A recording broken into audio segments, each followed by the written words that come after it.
There is no sin in an instrument. That's a piano, that's an organ. But be honest with me, which one sounds more churchy? You hear organ, church. That's no condemnation of the piano, but you hear an organ, you're at church. Now, if you go to a rock concert, do you see a piano? What do you see? Your guitar. What else do you see? Drums, guitar, absolutely indispensable. Now, can you run the church service without drums? Yes. Yes. Will introducing them cause a problem for some? Yes. Yes. Now, Ellen White writes, I don't recall where, I can get it for you. Just before the close of probation, there will be a style of worship that is based on loud noise in the Adventist churches. And she mentions drums particularly. Noise, loud noise, deadening the senses, making people unable to make intelligent decisions. She said, just before the close of probation, this will come into the church.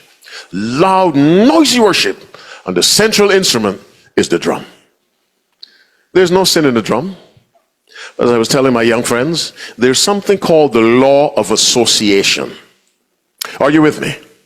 Law of association. Now, if a guy commits a crime, he holds up a liquor store, and you're standing right next to him, and the police come in, they stop him and you. They will arrest him and you, because you're right there. Are you with me? Later on, they'll sort it out. Are you following me? By association. Have you ever heard of the magazine Playboy?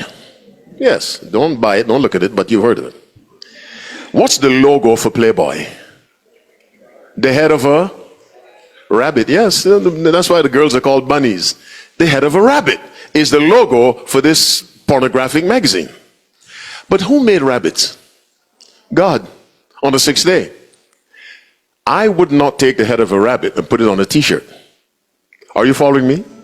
Because people seeing that will not think of creation. They'll think of Playboy. That guy's a preacher. Why is he advertising Playboy? No, I'm advertising creation. But who would believe that? Now that's the law of association. Now the rabbit has been associated with Playboy, so I distance myself from the rabbit. Are you with me? You take dreadlocks. Blessings upon you. You go back to Jamaica. God bless Jamaica. There's a religion called Rastafarianism. Dreadlocks. They smoke stuff. Part of their worship is to regard a man as a god. Who's that man? Haile Selassie. Yes. They see visions when they have this, they smoke that stuff, contrary to what the Bible teaches. So when you run around with your dreadlocks, you may not be a Rastafari. Are you following me? But what comes to people's minds? You see, the problem is, when someone sees you, where do you want the person's mind to go? Because the Bible says God holds us responsible for the influence we exert on others. So if I come to church looking like, I don't know, a rapper, and some little boy starts dressing that way, God blames me. And so some things in and of themselves may be innocent, but because of the association that has developed between them and something else, it's best to leave it alone.